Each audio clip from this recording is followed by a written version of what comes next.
So we're in our new seating room, which we put up with the new building this past year. So I can kind of give you a tour of what's going on in here. It's starting to slow down in here now. We have had many weeks where every single rack and every single shelf is full to the brim, and now we're just starting to dial back and just getting to the end of our vegetables here, and going into some of the more flower farm stuff and stuff we do through the summer. So I can kind of show you what we got going on here. So these are our racks, and each one has 4 trays per shelf. And then from there, we have color-coded tags. So the pink stuff goes to the flower farm. The yellow is actually vegetables. So you see a lot of yellow right now and quite a bit of pink too.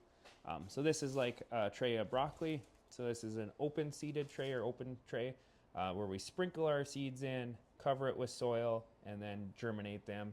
And then in about 2 to 3 more days after being under the lights, they will go out to the greenhouse to get hand transplanted into 806s or 6-packs for the customer. So quite a few varieties of broccoli and cabbage and cauliflower right now. A lot of flower farm stuff that I don't want to say because they're hard to pronounce. You're welcome. Yeah, thanks. Some reserve stuff for customers that come and pick up basically wholesale orders. Can you show us the difference and why we have these domes on? Oh, yeah. So once plants are seeded, we cover them with these clear plastic domes to help keep that moisture in and that humidity high for the germination rates. So you can see in this one, this is actually a tray of tomatoes that was probably just started this week. It hasn't quite germinated or sprouted yet. But then once they get to this stage, once they get to about a 1/4 inch, 1/2 inch and start germinating, then we pull that cover off. And the reason for that, if you leave that cover on too long, you'll actually hold too much moisture in them and they can produce mold or fungus and rot. So you want to get that airflow to them once they get germinated. So. Can you show us the process, like from kind of start to finish, of how you start seeds in here? Yeah, sure. So this is our seed rack, basically. So it's alphabetized, and then there's a couple big varieties that we have that have their own tray. So like peppers have their own tray, tomatoes have their own tray, and then it's just A, B, C as it goes. So I would grab my seed from here, I would bring it over to my table, and then I have what we call a 10-20 tray, and then I take what we call a 201 tray, or a 201 liner, excuse me, and put that in there. And then I would put my soil in, which we use a special seed starting germination mix. So it's really fine. And so that I would fill that tray about 1 inch high, normally about to that line.